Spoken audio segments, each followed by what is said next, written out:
Yes, next we will see the reaction with base. What it is reacting with base, whether the metals and non-metals, whether it is reacting with base or not. Okay. So after studying the reaction with acid, we are going to see the reaction with base. Okay. We will do a small activity. I will set you student what are the different things, the apparatus we need for these practicals or else that is activity experiment. Okay. We have to take metals. Any metal, will take aluminium metal here, aluminium foil or any piece of aluminium foil or anything. Upon that, here we need a base. Which base is very easy to us to take in lab? Is sodium hydroxide. So we will take pellets of sodium hydroxide and will dissolve with will dissolve with water and will make the solution of sodium hydroxide, and will add metal to this sodium hydroxide and will see what is the observation we are getting. Upon that, there is a liberation of gas or not. Upon that, we will see by using the matchstick, same as pop sound what we have done now. Okay, so we will start. Okay.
Students, now tell me whether you got any pop sound.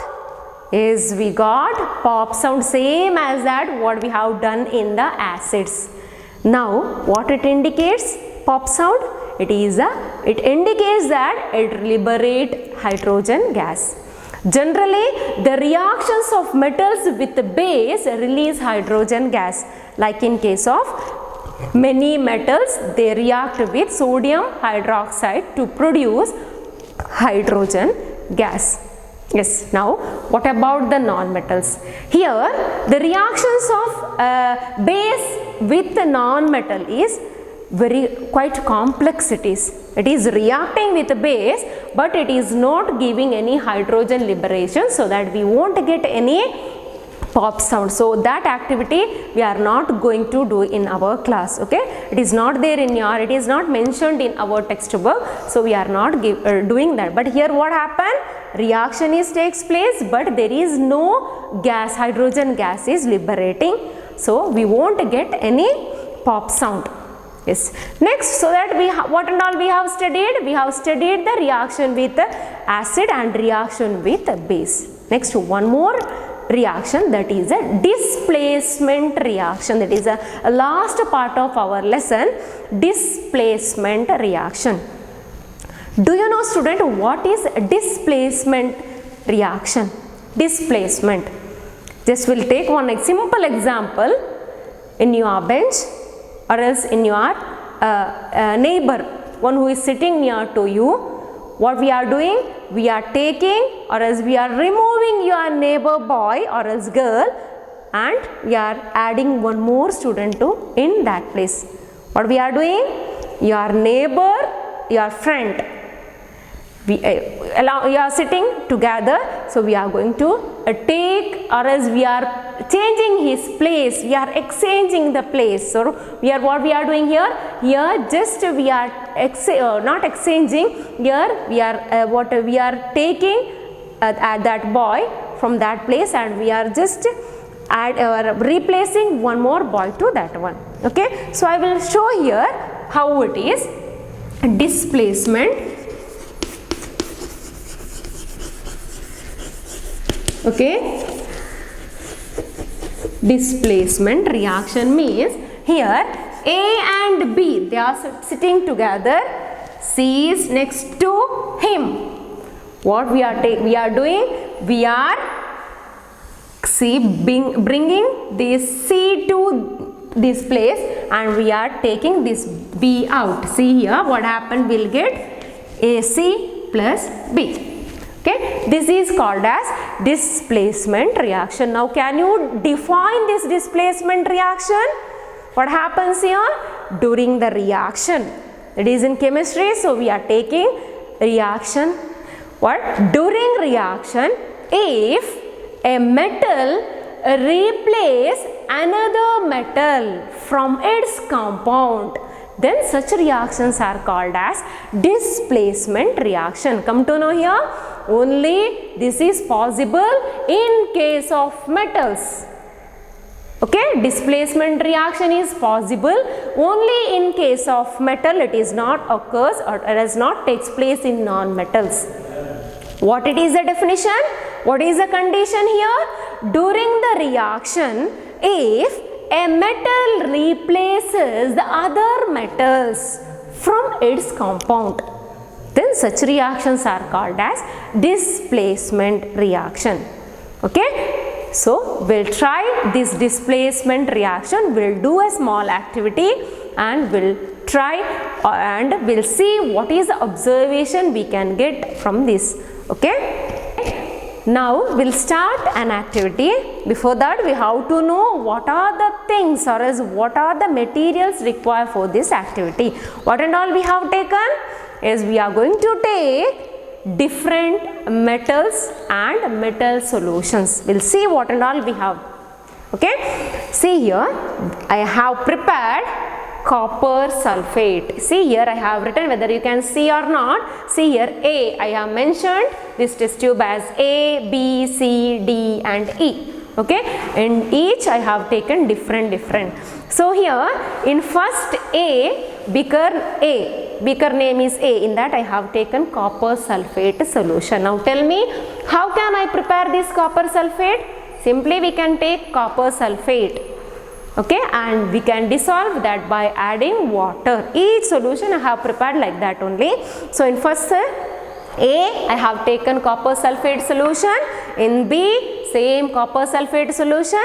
In C, zinc sulfate solution. Zinc sulfate I have taken, powder it is, and I have added water just and mixed. Okay, stir and mixed. Next, iron sulfate in this and same zinc sulfate in this. Okay, so I have taken 2 copper sulfate, 2 zinc sulfate and 1 iron sulfate. I have named A, B, C, D and E. Now the thing is, what I am going to do to this. Okay, for each test tube I will add different metals. For each test tube, I am going to add different metals. In first test tube, I will add a zinc granule. Have you seen zinc granules? See, it is a piece of zinc. See, I am going to take zinc granules. See, you can see now, I am going to add zinc granules. For second, I am going to take one iron nail. So, I am going to add iron nail to this one. Okay. Yes. For next test tube, I will add copper turnings. See, this is a copper turnings. You can see now copper turnings. So, I am going to add the copper turnings to that. For a D beaker, I am going to add once again copper turning to this. And for last test beaker name is E. For that, I will add one more iron nail.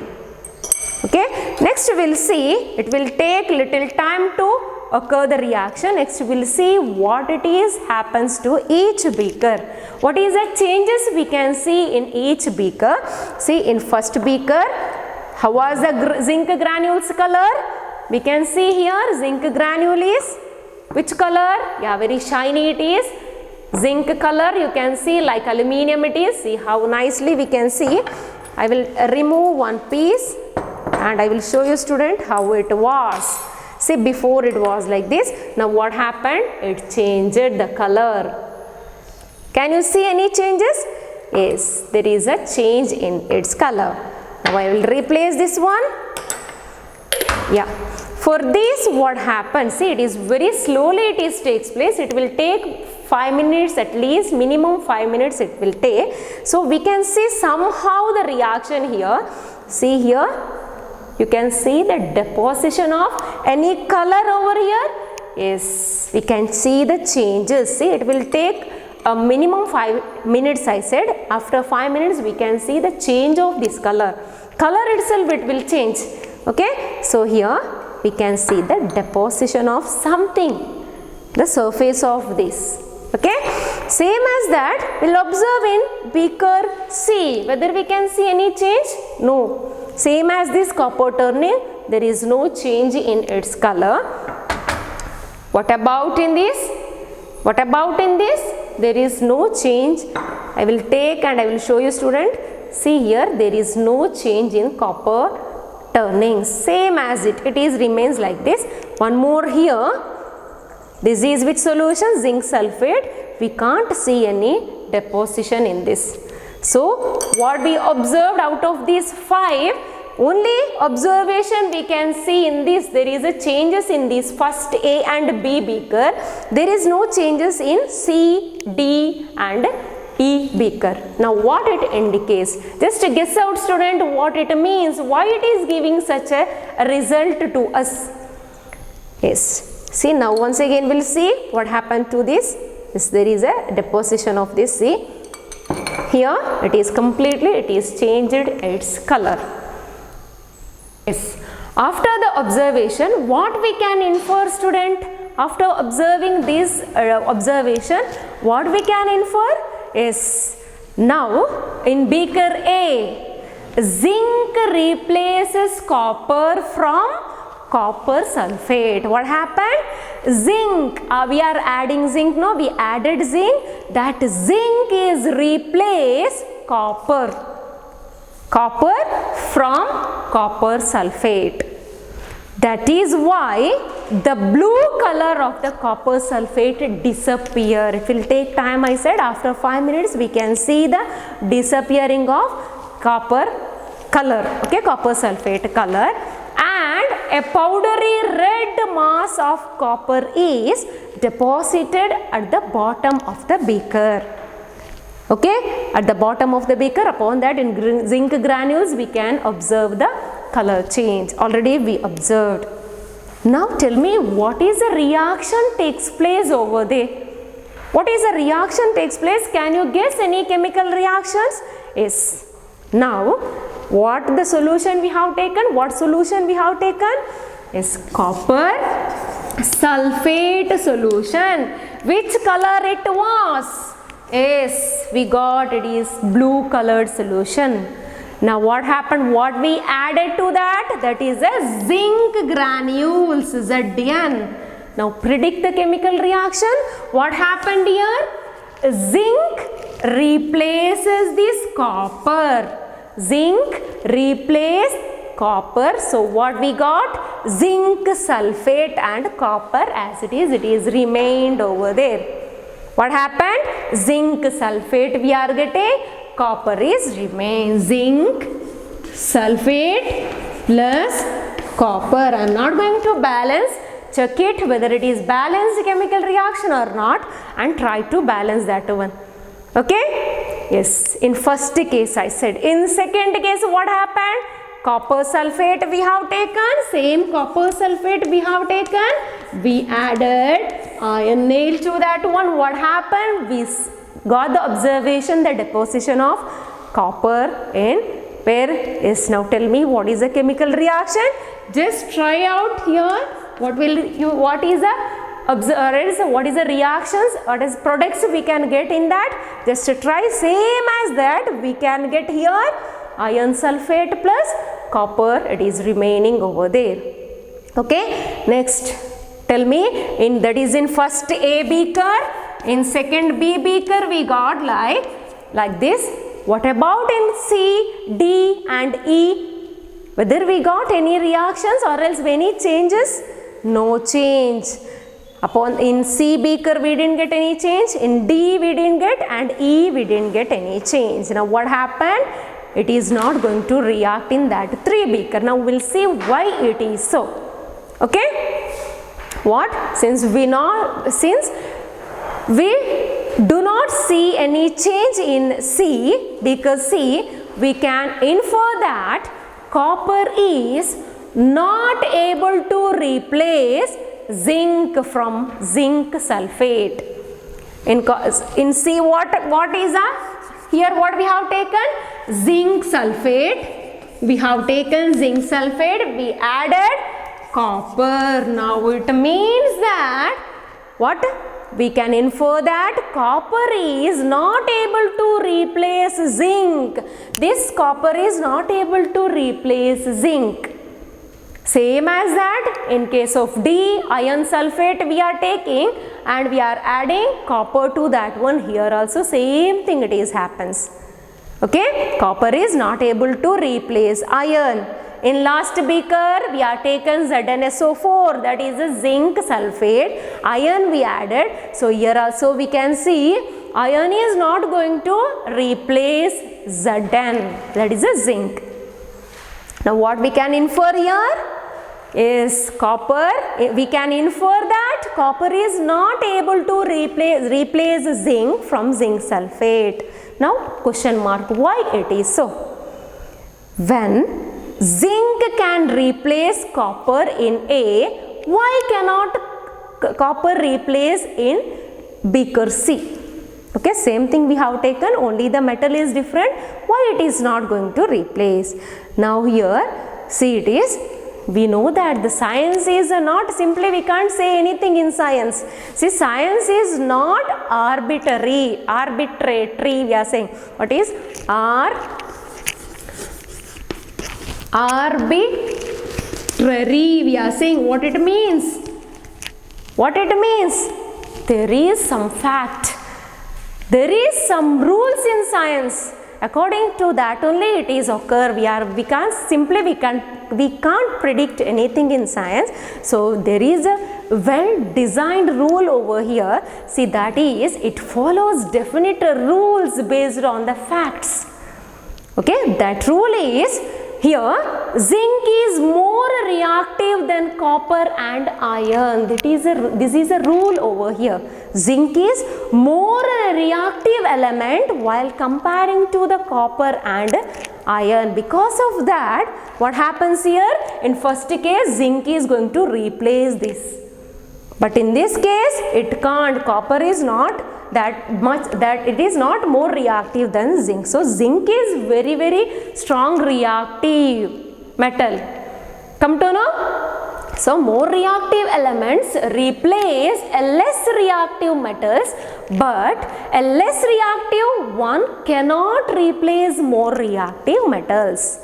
Come to know here? Now you can understand? we can understand why there are no displacement reaction in D, E and C. Okay? Yes. Now, what we can infer from this is metals can actually be arranged as per their reactivity order. Okay, thus a more reactive metal will always displace a less reactive metals from its compound. But a less reactive metals one cannot replace a more reactive metals. Examples we got: when zinc is reacted with copper sulfate solution, then the copper will be displaced by zinc. As zinc is more reactive than copper, the blue color of the copper sulfate disappears and a powdery red mass of copper is deposited at the bottom of the beaker. This is the main rules upon that main thing what it is happens in both A and B beakers. Come to know now what is displacement reaction. There is a we can see, if you are going to see the metals, we can see the arrangement on the basis of more reactive and less reactive. See here, potassium more reactive. Upon that I will say you the order from the beginning: platinum, gold, silver, Hg, that is a mercury, copper, hydrogen, lead, Sn, Fe, Zn, aluminium, magnesium, calcium, sodium and potassium. Here potassium is most reactive, platinum is less reactive. So we are using platinum. Upon that what a gold, silver, ornamental we are using for the ornamental purpose, jewelry, in jewels we are using. Okay, because we are feeling that we know that metals like platinum, gold and all, it is not reacting with anything. It is less reactive less reactive metals. Okay, the order of reactivity is like that. Okay, so we have completed entire chapter materials, that metals and non-metals. Once we will glance before that, write down today's question, students. Yes, first question. Write the chemical reaction between magnesium ribbon plus hydrochloric acid. Same, one more question. Magnesium ribbon plus dilute H2SO4. Okay, balanced chemical reaction you have to write. Okay, next one more thing. Try to write down the displacement reactions between copper sulfate plus zinc granule, copper sulfate plus iron nail. Okay, yes. Now we'll glance in 5 minutes from the beginning what and all we have studied. And first we come to know that difference between the physical properties of metals and non-metals. After that we study the chemical properties of metals and non-metals. We come to know that how the metals and non-metals reacting with oxygen, reacting with water, all those things. In today's class we come to know that the reaction of metals with acids and reactions of non-metals with acids. Upon that, reactions of metals with base and reactions of non-metals with base. And finally we come to know that it is a very famous reaction, that is a displacement reaction, just displacing the positions. Okay, that is displacement reaction. We come to know that the definition: during reaction, if a metal replaces another metal from its compound, then such reactions are called as displacement reaction. So we have, by doing an activity, we come to know that which is a more reactive metal and which is a less reactive metal. So we have got the sequence of this, which is most reactive metals. Okay, so we come to know that what is the chemical reactions takes place in that. And finally we studied about the uses and I forgot to tell that which one uses of metals and non-metals. We are using metals in machineries, all those things. Nowadays wherever we are going to see, there will be a metals. We can't imagine the life without metals. Everywhere we can see these metals. Now tell me where we are using non-metals? Yes, antiseptic agents, iodine solution we said. Upon that, crackers, in crackers, sulfur as a non-metal it is using. Upon that, purification of water, all those things. So the main thing, we are inhaling the non-metals like oxygen. Yes, so this is all about the what a summary of these materials chapter, metals and non-metals. Thank you, students.